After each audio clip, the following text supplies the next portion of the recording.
پر بیٹھ کر کے گال چلانا بڑا آسان ہے، مدرسوں کی خدمت کرنا بہت مشکل ہے، بہت مشکل۔ اسٹار بننا چاہتے ہو، کسی صورت سے اسٹار بن جائیں، کسی صورت سے اسٹار بن جائیں۔ اسٹار بننے کے لیے 12 ایک 2 بجے تک محنت کرتی ہو، لیکن پھر بھی شکل پر 12 بجے ہوئے ہیں، اسٹار نہ بنے۔ لیکن تمہارے مدرسے میں پڑھنے والا بچہ الحمد شریف پڑھتا ہے، اس کے چہرے پر نور ہوتا ہے، تمہاری مسجد کے امام کے چہرے پر نور ہے، تمہارے مدرسے کے مدرس کے چہرے پر نور ہے، اس لیے کہ نور عطا کرنے والی وہ ذات ہے، اور وہ جسے نور عطا کر دے دنیا کی کوئی طاقت مل کر کے اسے بے نور نہیں کر سکتی۔ اس لیے ان مدرسوں سے محبت کریں، ان مدرسوں میں پڑھنے والے بچوں سے محبت کریں۔ اللہ اللہ، ہمارا طریقہ تو یہ ہو گیا ہے کہ ولیمے اور جو ہے ولیمے میں، شادی میں ہم ان کی دعوتیں بھول جاتے ہیں، اور اگر تیجا ہو تو سب سے پہلے دعوت ان کی ہوتی ہے، اگر 10واں ہو تو سب سے پہلے دعوت ان کی ہوتی ہے، 20واں ہو تو سب سے پہلے دعوت ان کی ہوتی ہے، 40واں ہو تو سب سے پہلے دعوت ان کی ہوتی ہے۔ ہم نے انہیں 10ویں کی جو دعوت کھانے والا ہی سمجھا ہے، ہم نے انہیں 20ویں کی دعوت کھانے والا ہی سمجھا ہے، ہم نے انہیں جو ہے نا 40ویں کی دعوت کھانے والا ہی سمجھا ہے، ہم نے ولیمے کا عزت کا کھانا والا سمجھا ہی کب ہے انہیں؟ ارے یاد رکھو، اگر مدرسوں کو حقارت کی نظروں سے دیکھتے رہو گے تو اسی طرح سے تم پہ مصیبتیں آتی رہیں گی۔ جس دن تم نے مدرسوں کا سپورٹ کرنا شروع کیا، جس دن تم نے مدرسوں کا تعاون کرنا شروع کیا، جس دن تم نے مدرسہ چلانے والوں کی حمایت کرنا شروع کر دی، غربت تھی، اللہ تیرے گھر میں برکتیں ڈال دے گا۔ تیرا چہرہ بے نور تھا، اللہ تیرے چہرے کو نور عطا کر دے گا۔ تیرا دل بے سکون تھا، تیرے دل کو سکون مل جائے گا۔ اور یاد رکھ، جب تک تو مدرسوں کی مخالفت کرتا رہے گا، در بدر کی ٹھوکریں کھاتا رہے گا، در بدر کی ٹھوکریں کھاتا رہے گا۔ نہ تجھے دنیا میں سکون ملے گا، نہ تجھے قبر میں سکون ملے گا، نہ تجھے حشر میں سکون ملے گا۔ اس لیے کہ اگر مسجد بیت اللہ ہے، اگر مسجد اللہ کا گھر ہے تو مدرسہ رسول اللہ کا گھر ہے، اور اگر تو رسول اللہ کے گھر کی مخالفت کرے گا تو بتا تیرے گھر میں بربادی آئے گی یا نہیں آئے گی۔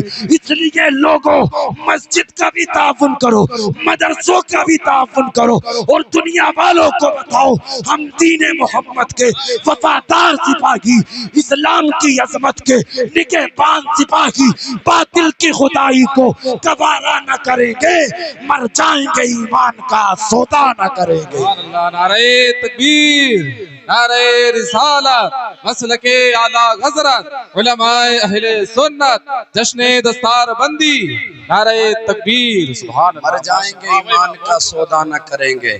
جسے انجینئر بنایا ہے 50 لاکھ روپے لگا کر کے، وہ انجینئر یہ توفیق نہیں تیرا جنازہ پڑھا دے، جنازہ وہی پڑھاتے ہیں جو پھٹی چٹائی پر بیٹھ کر کے رسول اللہ کی حدیث کا علم سیکھتے ہیں یا قرآن مجید کا علم سیکھتے ہیں۔ انہیں حقارت کی نظروں سے مت دیکھو، جب ان کے سر پر میدان حشر میں تاج رکھا جائے گا تو بڑے بڑے سورما، بڑے بڑے لیڈر کہیں گے یار دنیا میں مالدار تو ہم تھے، دنیا میں سکہ تو ہمارا چلتا تھا، دنیا میں توتی تو ہماری بولتی تھی، یہ کون لوگ ہیں؟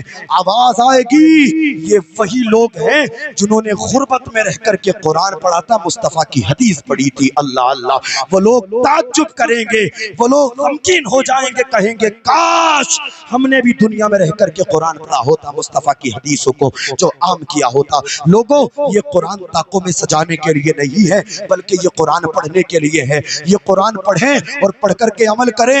یہ قرآن 10واں، 3واں، 20واں، 40ویں میں پڑھنے کے لیے نہیں، بلکہ قرآن ہماری رہبری کے لیے ہے، ہماری رہنمائی کے لیے ہے۔ آئے تو قرآن کو پڑھے تو تاریخ میں کتنے اور تاریخ میں کتنے ایسے واقعات ہیں جنہوں نے قرآن کو پڑھا اور اسلام لے کر کے آ گئے۔ آؤ میں ایک ہسٹری بتا دوں آپ کو۔ وہی خلیفہ دوم 22 لاکھ مربع میل پر حکومت کرنے والے، جسے پوری دنیا حضرت عمر ابن خطاب کے نام سے جانتی ہے، وہ حضرت عمر جو اپنی رعایا کا خیال رکھتے ہیں، وہ حضرت عمر جو بیواؤں کا خیال رکھتے ہیں، وہ حضرت عمر جو پوری رات جاگ کر کے یہ دیکھتے ہیں میری رعایا میں کوئی حاجت مند تو نہیں ہے، میری رعایا میں کوئی پریشان تو نہیں ہے اللہ اللہ۔ ابتدا میں حضرت عمر اسلام کے سخت مخالف تھے اللہ اللہ۔ اسلام کو قریش میں ختم کرنے کے لیے یہ آپ جو نہایت مضبوط ارادے کے مالک سمجھے جاتے تھے، ایک دن غصے میں تلوار لے کر نکلے، مصطفیٰ جان رحمت کو مٹایا جائے گا، نعوذ باللہ، مدعی لاکھ برا چاہے تو کیا ہوتا ہے، وہی ہوتا ہے جو منظور خدا ہوتا ہے۔ راستے میں ایک شخص نے روکا، کہا عمر کہاں جا رہے ہو؟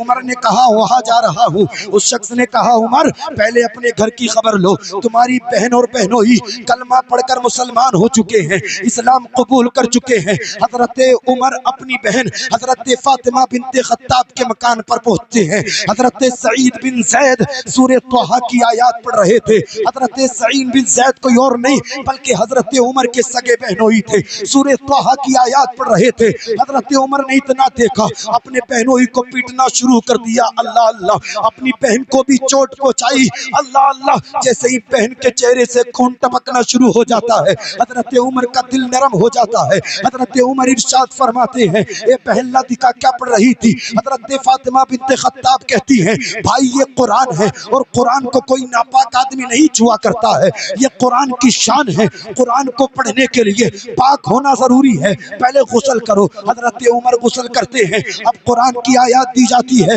حضرت عمر ابن خطاب سورہ طٰہٰ کی آیات پڑھتے ہیں، اننی انا اللہ لا الہ الا انا فاعبدنی، اللہ اللہ اتنا پڑھا دل جو ہے نا خوف کے مارے لرزہ بر اندام ہو گیا، آنکھوں سے آنسو بہنے لگے، زبان سے نکلنا شروع ہو گیا، یہ کلام کسی انسان کا نہیں ہو سکتا، یہ کلام کسی انسان کا نہیں ہو سکتا، یہ کلام کسی انسان کا نہیں ہو سکتا۔ حضرت عمر ابن خطاب اسی وقت اسلام کی طرف مائل ہو گئے۔ اس کے بعد میں حضرت عمر دار ارقم میں پہنچتے ہیں، جہاں شمس الضحیٰ، بدر الدجیٰ، نور الہدیٰ، سند الاصفیاء، سید الانبیاء، حضور احمد مجتبیٰ محمد مصطفیٰ اپنے صحابہ کے ساتھ تشریف فرما تھے۔ حضرت عمر آ رہے ہیں، حضرت حمزہ ملاحظہ فرما رہے ہیں، حضرت حمزہ کہہ رہے ہیں عمر کے ہاتھوں میں ننگی تلوار ہے، اگر عمر اچھے ارادے سے آ رہے ہیں تو صحیح ہے، ورنہ عمر کی تلوار سے عمر کا کام تمام کر دیا جائے گا۔ حضرت عمر مصطفیٰ کی بارگاہ میں حاضر ہوتے ہیں، اپنے آپ کو سرنڈر کر دیتے ہیں، قدموں پر تلوار رکھتے ہیں اور عرض کرتے ہیں، یا رسول اللہ میں اللہ پر، اس کے رسول پر ایمان لاتا ہوں، مصطفیٰ ہاتھ بڑھائیے، کلمہ پڑھائیے، اپنے غلاموں میں شامل کر لیجئے۔ مصطفیٰ پڑھتے ہیں لا الہ الا اللہ، عمر کی زبان سے نکلتا ہے محمد الرسول اللہ۔ سبحان اللہ، نعرہ تکبیر، نعرہ رسالت، مسلک اعلی حضرت، سبحان اللہ سبحان اللہ، ماشاءاللہ ماشاءاللہ اللہ۔ حضرت عمر پڑھتے ہیں لا الہ الا اللہ محمد الرسول اللہ۔ اب 40 مسلمانوں کی لسٹ مکمل ہو جاتی ہے۔